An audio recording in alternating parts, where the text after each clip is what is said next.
আজকে hawker union থেকে এসেছিলেন 7-8 জন মতো। তাদের সাথে আমরা বসেছিলাম, কারণ কি আপনারা জানেন যে 9 তারিখে আমাদের মুখোমুখি যে প্রোগ্রাম হয়েছিল আসানসোল মিউনিসিপ্যাল কর্পোরেশনের আন্ডারে যেসব মানুষ আছেন তাদের সমস্যার কথা আমরা সেদিন থেকে শুনতে শুরু করেছি। সারা বাংলাতেই এই প্রোগ্রাম আমরা করছি, কিন্তু সেদিনকে এএমসির বিষয়টা নিয়ে প্রোগ্রামটা ছিল। এবং প্রোগ্রামটার পরে আমরা আমাদের অ্যাডমিনিস্ট্রেটর আদিতি চৌধুরী ম্যাডাম এবং আমাদের যে কমিশনার আছেন মিস্টার মোহান্তি এবং এন্টায়ার টিমের সাথে আমরা বসি আমাদের ফিউচার প্ল্যানস নিয়ে। আসানসোল স্মার্ট সিটি করব আমরা, কি কি জিনিসের ডেভেলপমেন্ট আমরা এই রিসেন্ট টাইমসে করতে হবে।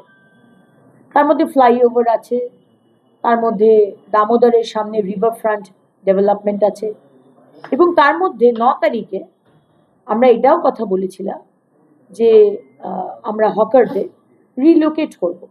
যারা পুরনো হকার 50 বছর 60 বছর ধরে যারা রয়েছে তাদেরকে আমরা এক জায়গাতে নিয়ে যাব। এবং আমার ইচ্ছে এবং মাননীয় মুখ্যমন্ত্রীর ইচ্ছে, তার সাথে কথা বলি, যে কোনো কাজই তার সাথে কথা বলে করি, যে একটা নতুন টাউনশিপ ডেভেলপ করব। সেজন্য ডিএম সাহেবকে জায়গা দেখতে বলেছি। দামোদরের সামনেও কিছু জায়গা দেখা হয়েছে, ফাইনাল করা হয়নি। ম্যাডাম আদিতি তিনি একটা ডিপিআর বানাচ্ছেন কোথায় করা যায়, তো সেটা সেদিনকে আমাদের কথা হয়েছিল। তারপরে আমি মুখোমুখির পরে যখন রাস্তায় বাজারে প্রচণ্ড কমপ্লেন আসছে, স্কুলগুলো আছে এখানে, স্কুলের বাচ্চাদের দেরি হচ্ছে, প্রচণ্ড রাস্তায় জ্যাম,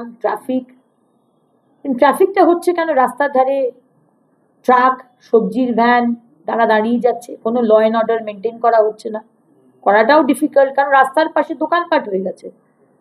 একটা বড় বড় যে দোকান রয়েছে আসানসোল বাজারে, যাদেরকে আমরা ছোটবেলা থেকে দেখে এসেছি, তার সামনে ফুটপাতে একটা লাইন অফ ফুটপাত অলরেডি রয়েছে, কিন্তু তারপরে রাস্তার পাশে আবার সেকেন্ড লাইন অফ ফুটপাত হয়ে গেছে।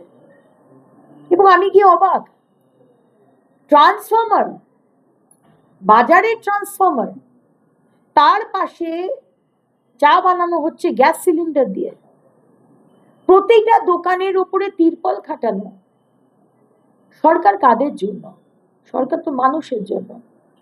সরকার তো মানুষ যাতে ভালোভাবে বাঁচতে পারে তার জন্য। এবং সেখানে আমি বলেছিলাম যে 15 দিনের নোটিশ, যেটা মিটিংয়ে ঠিক হয়েছিল 9 তারিখে মুখোমুখির পরে, যে এই যে রাস্তার পাশে যে দোকানগুলো রয়েছে তাদেরকে নোটিশ দিন, 15 দিনের নোটিশ দিন। তারা যদি উঠে যায় ভালো, তারপরে নয়তো আমরা ডিসিশন নেব। বাজারের ভিতরে যে মেন যে ফুটপাত, তাকে এখন হাত দেবেন না, কারণ মাননীয় মুখ্যমন্ত্রী বলেছেন যে ফুটপাত এখন পুজো অবধি আমরা হাত দেব না।